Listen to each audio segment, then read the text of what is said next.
The Susan Brender Show is a radio show online broadcasted on YouTube across the United States and globally. The show features guests who speak about health, spirituality, entertainment, and a host of subjects to enlighten people across the nation.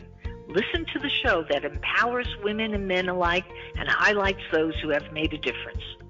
I'm Susan Brender, and this is the Susan Brender Show. Today I am so pleased to have Stephan Babic on my show. He's a doctor, and he has graduated from the University of Miami with a degree or a fellowship, if you will, in cardiology. He's also the past president of the Palm Beach County Medical Society, and I'm so pleased, as I said, to have him on the show. You know, today we are dealing with so many issues concerning this pandemic crisis, and you've been involved in it. And I want you to give our audience the virus update, because, you know, people are listening to TV and they're getting messages of all different sorts. Some people say, I have to watch it, I have to be really careful. And other people say, no, I can't take it anymore.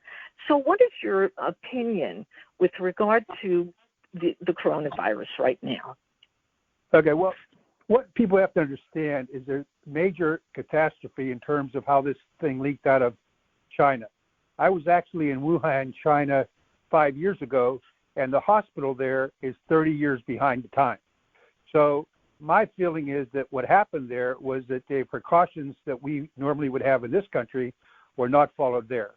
Then what happened was it spread from Wuhan to the United States. However, it did not spread in China. And the reason it didn't spread in China is because they were aware of how dangerous this could be. Now, there are organizations around the world that's supposed to protect us for these kind of pandemics. The World Health Organization, everybody's aware of, did not do their job. The CDC also did not do their job.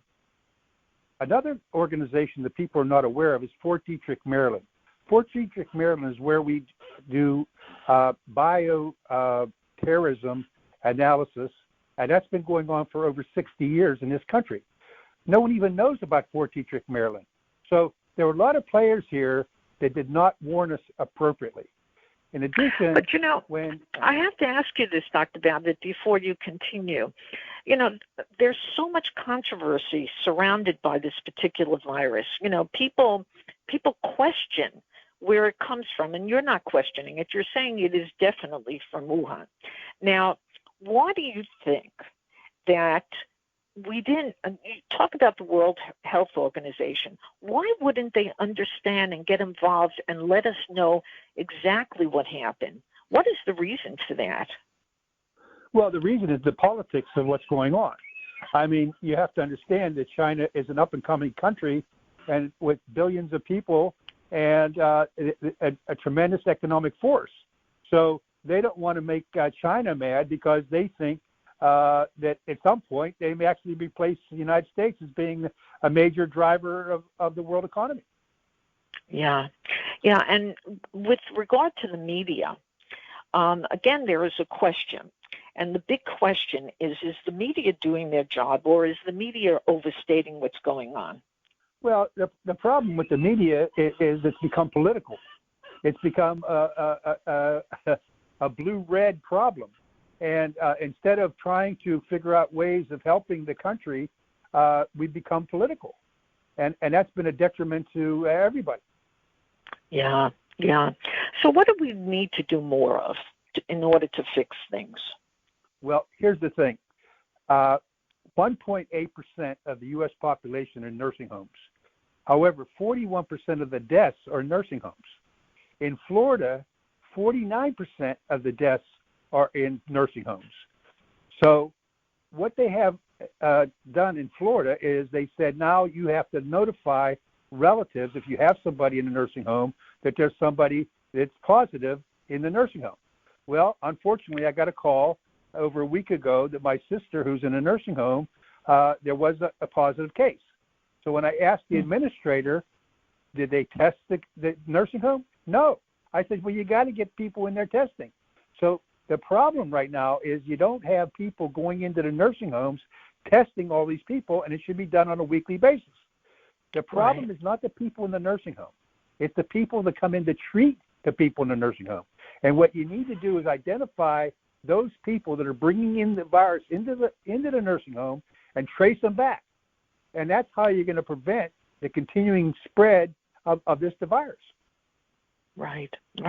And the issue also becomes how people are thinking about it. They're in such panic and such fear. Now, you were talking about nursing homes where people have, they have so many other diseases like diabetes and heart disease and various things like that.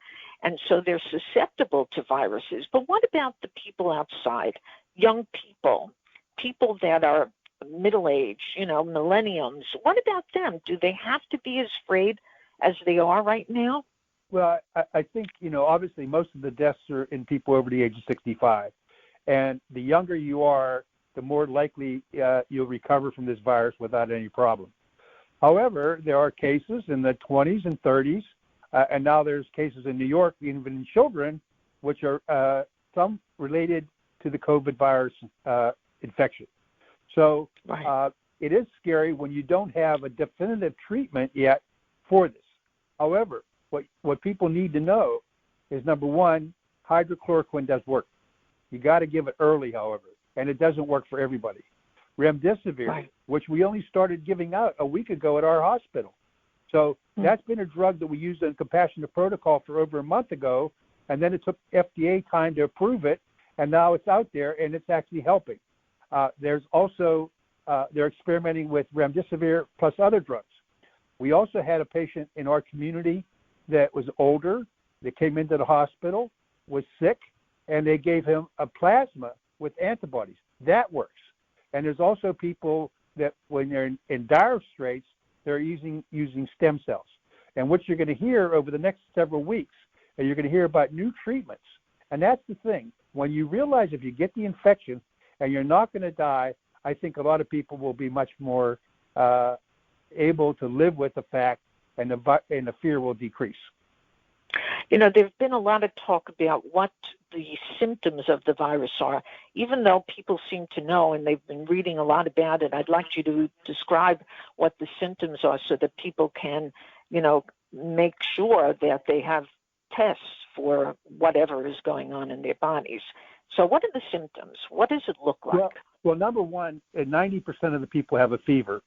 So that's why everybody's being checked when they go into places. Every day when I go to the hospital, they check my temperature. And they're doing that now in casinos and restaurants. They're checking your temperature. So that's the first thing. Shortness of breath is a very serious problem. Sore throat is a thing. Loss of taste and smell and muscle aches. Those are the most common things. Also, you can have a headache. But unfortunately, I actually had two patients with the coronavirus. The one man, he couldn't even get out of a chair. That's how weak he was. So it really is, it affects the whole body.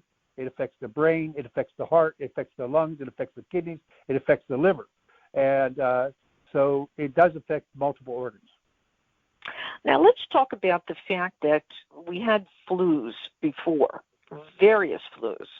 And even in hospitals, there are various diseases that come out of, if you go into the hospital, you find that sometimes you have to really watch yourself because you can get sick in a hospital, really, truly.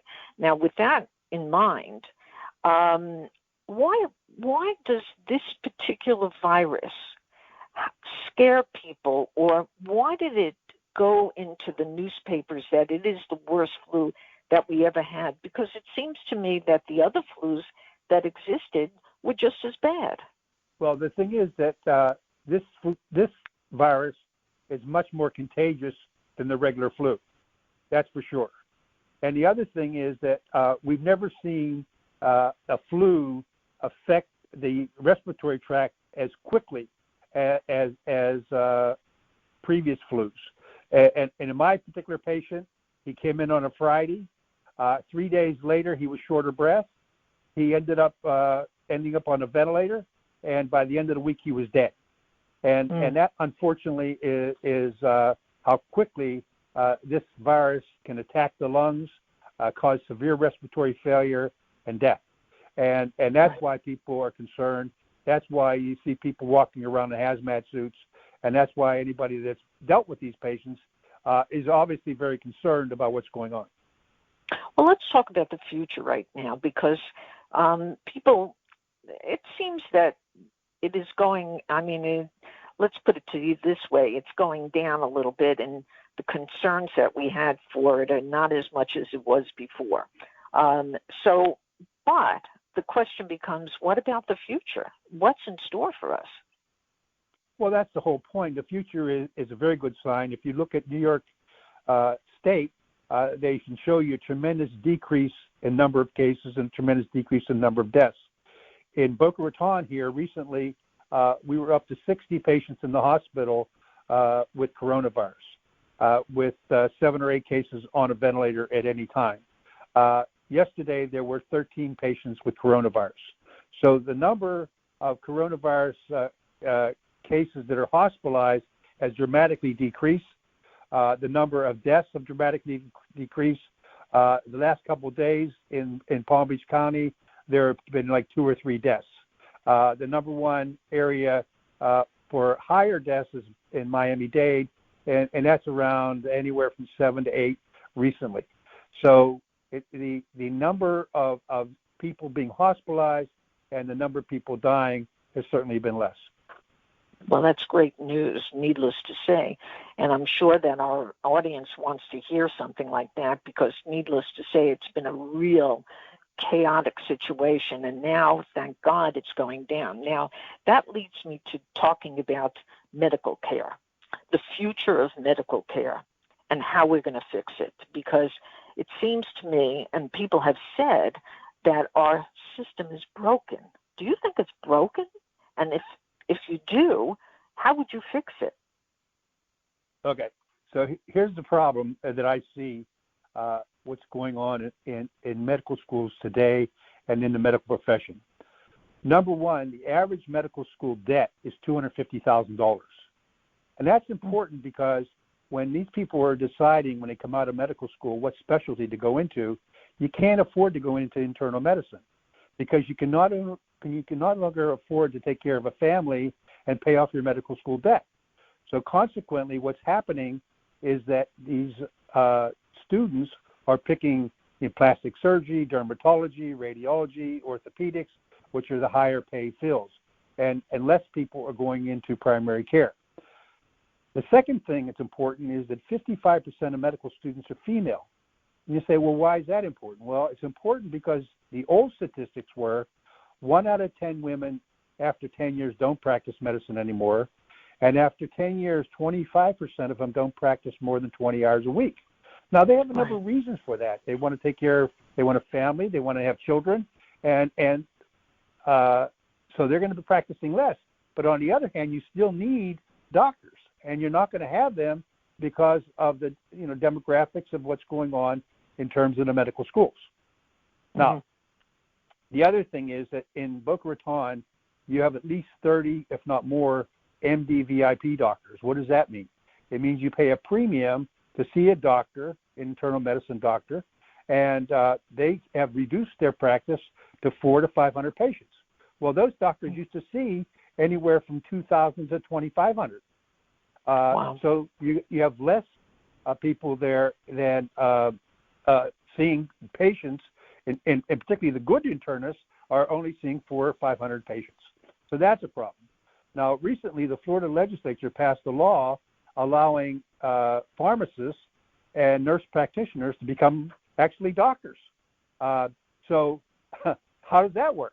Well, if you go to the pharmacist now, you can go there with your flu.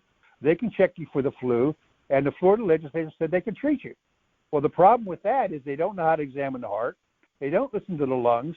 They don't have a stethoscope. And so consequently, people are not going to be treated appropriately for the flu. In addition, they can now have coronavirus. So what's that going to do for you? The other thing is you have the nurse practitioners who are going to practice independently. Their experience in terms of practice of medicine is 1,400 hours. The average doctor has spent at least 14,000 hours. So that's a problem. So how do you fix it? Well, the thing is, what the government has done is they've restricted the amount of money that doctors can charge. And people are not aware that whatever your bill is, if you're over 65 and you're on Medicare, the government fixes the price of what you can pay. However, your overhead continues to go up. So overhead in doctors' offices is about 60%. And it's not going up to meet inflation and the cost of continuing a practice. So consequently, it can no longer afford to run private practices.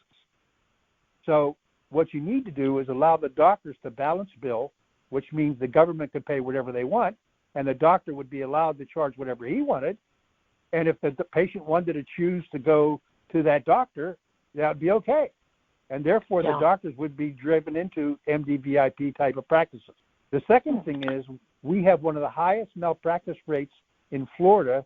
And so consequently, in order for you to protect yourself, you're ordering additional consults, you're ordering additional tests, additional x-rays, and additional studies, which all drive up the cost of medical care without benefiting the patient.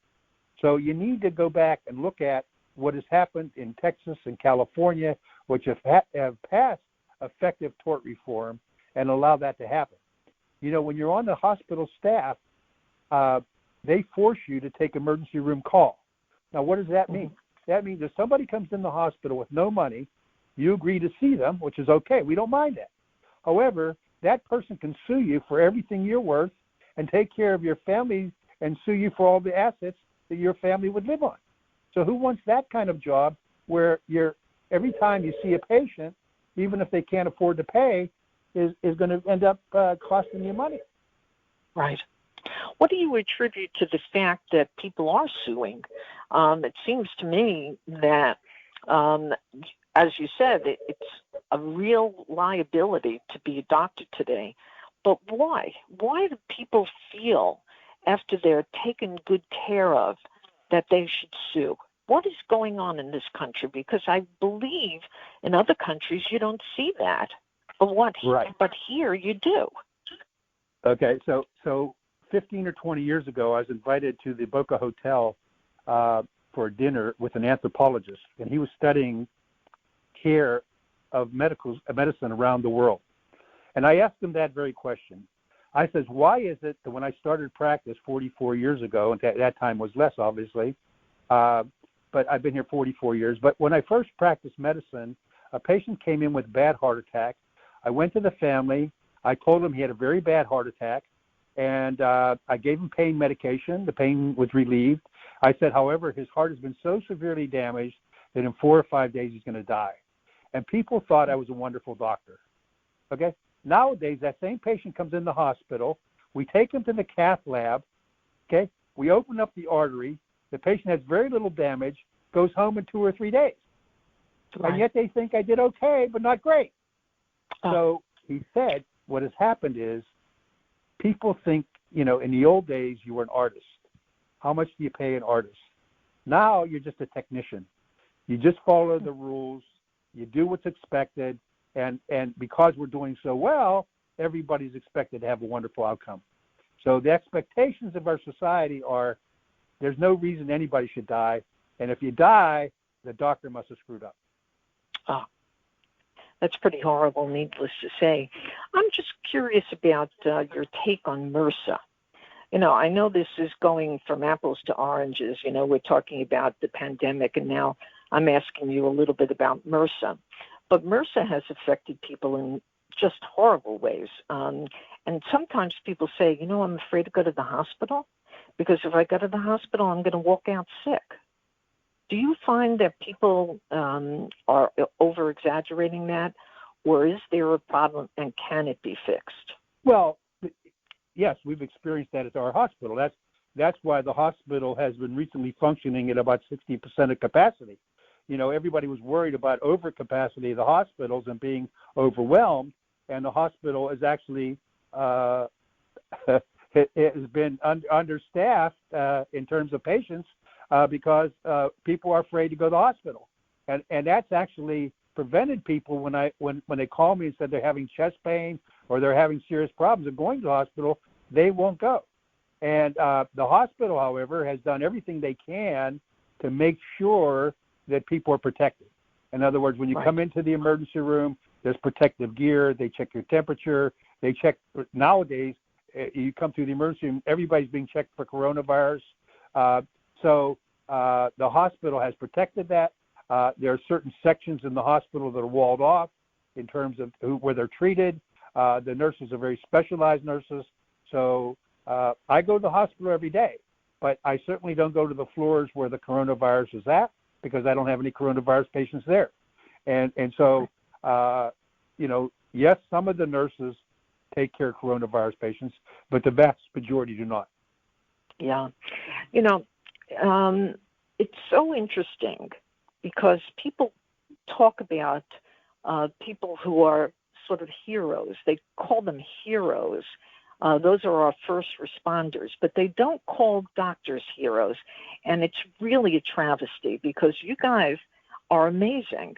What you do is so important, and people have to know that doctors should be looked up to.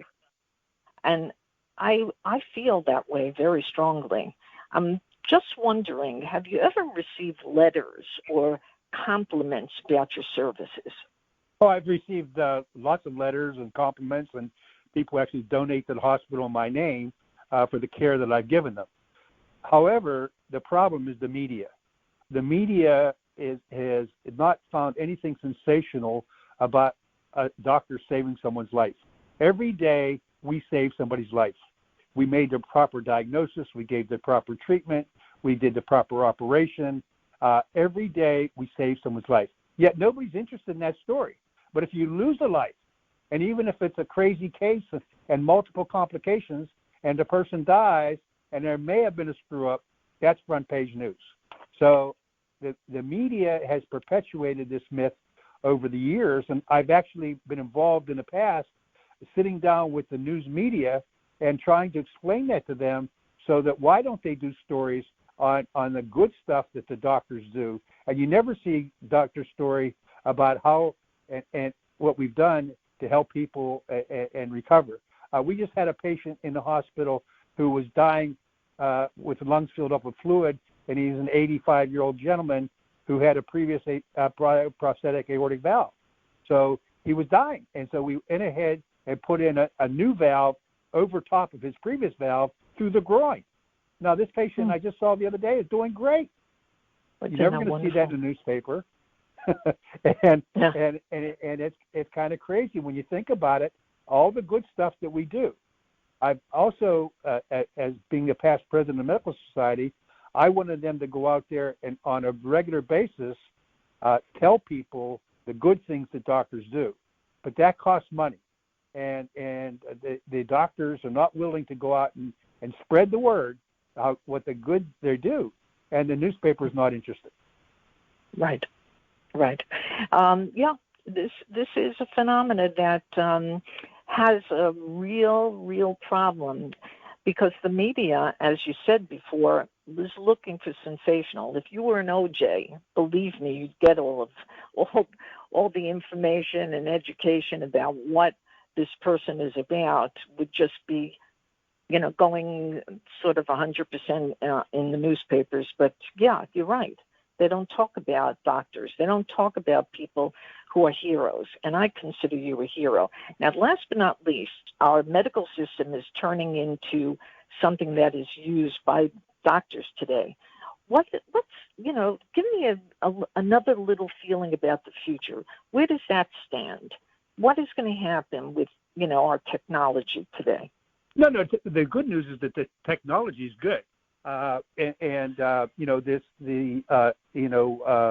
of surgery where robotic surgery has been very effective. I actually had my knee done robotically.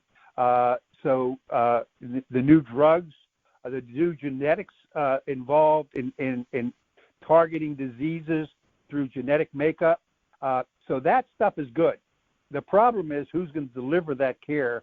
And unfortunately, society has decided, it's going to cost a lot of money to educate these doctors. We're not going to treat them appropriately. We're not going to give them the accolades that they deserve, and yet we'll go and root for an NBA basketball star or a football star who does very little to help save people's lives. Right. Well, I always like to give my guests the last word. Is there anything that you'd like to tell our audience? No, I just think that we doctors have spent a long time getting educated. People are not aware, for example, that, you had spent 12 years through regular school. Then I spent 4 years in college. And then I spent 2 years in graduate school. And then I spent 4 years in medical school. And then I spent 2 years in internal medicine training. And then I spent another 2 years in cardiology training, and then you come out into practice and you're still learning, and you have to keep up with technology, and you have to go back and you have to take courses and you have to read, and it's never ending, your education in medicine. And I don't think people appreciate what it is to be a doctor, what we've gone through to train to be a doctor, and unfortunately it falls on deaf ears. Yeah. If people want to get in touch with you, if you have a lot of information and education that you want to offer to people, how do they get in touch with you? Well, I have a regular office. We're here every day from 9 o'clock to 4:30. Our number is 561-368-1207. Okay. Well, my guest today has been Stephan Babic, who is an amazing man, and he does deserve to get all kinds of accolades. I want to thank you for being on the Susan Brender Show. It's really a pleasure.